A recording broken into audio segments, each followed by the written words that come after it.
saya Nur Komalasari dari kelas B dengan NIM 2203055000009 Prodi Gizi Fakultas Ilmu Keolahragaan dan Kesehatan Universitas Negeri Makassar. Baik, pada kesempatan kali ini saya akan menjelaskan tentang langkah-langkah proses asuhan gizi standar atau PAGT.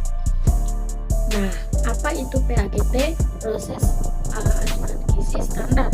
Pada tahun 2006, Asosiasi Dietitian Indonesia mulai mengadopsi NCP/ADA menjadi proses asuhan gizi terstandar atau PAGT.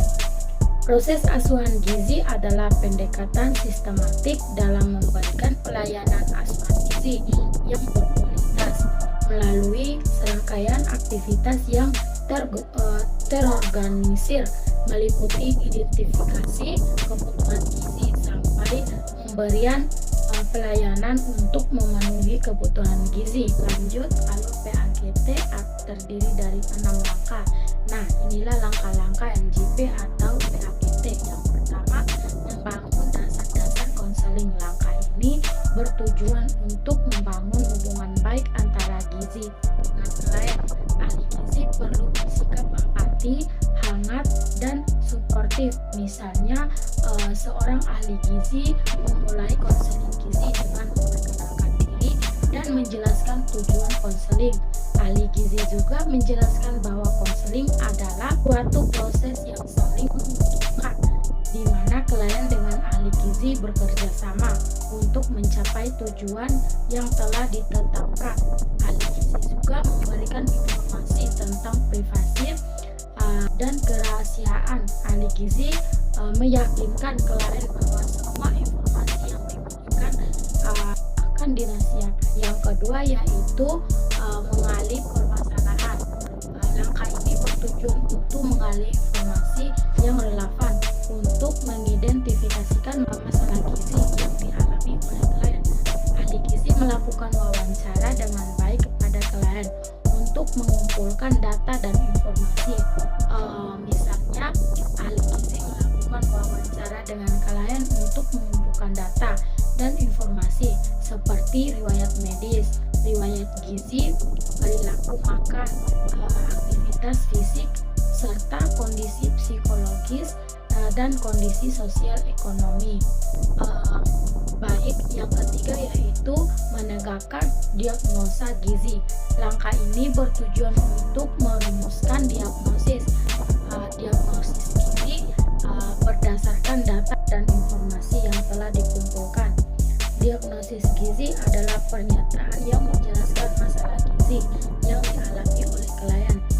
Misalnya, berdasarkan data informasi yang telah dikumpulkan. Ahli gizi merumuskan diagnosis gizi sebagai misalnya malnutrisi, protein, gangguan pencernaan, serta psikologis. Nah, lanjut yang keempat, intervensi gizi. Langkah ini bertujuan untuk merencanakan intervensi gizi untuk menyatakan masalah gizi yang dialami oleh klien. Intervensi gizi dapat berupa intervensi dietetis, edukasi gizi, dan konseling gizi. Misalnya, ahli gizi merencanakan intervensi gizi sebagai intervensi dietetis, memberikan diet rendah lemak dan rendah serat untuk membantu mengatasi gangguan pencernaan. Lanjut, ada pemberian diet tinggi protein untuk membantu memperbaiki status gizi. Ada 3 yaitu edukasi gizi, edukasi tentang pentingnya makanan yang bergizi, edukasi tentang cara mengelola stres, konseling gizi menjelaskan tentang cara mengatasi cemas dan stres. Lanjut yang kelima yaitu monitoring dan evaluasi. Langkah ini bertujuan untuk memantau dan mengevaluasi efektif intervensi gizi yang telah diberikan. Monitoring evaluasi dilakukan secara berkala untuk memastikan bahwa klien mencapai tujuan asuhan gizi. Nah, misalnya ahli gizi melakukan monitoring dan evaluasi terhadap intervensi gizi yang telah diberikan. Monitoring dilakukan dengan mengukur antropometri, biokimia, dan klinik klien. Evaluasi dilakukan dengan perbandingan data monitoring dengan tujuan asuhan gizi. Misalnya pada kasus Budi, ahli gizi melakukan monitoring dan evaluasi setelah 2 minggu intervensi gizi. Diberikan hasil monitoring menunjukkan bahwa kondisi Budi membaik.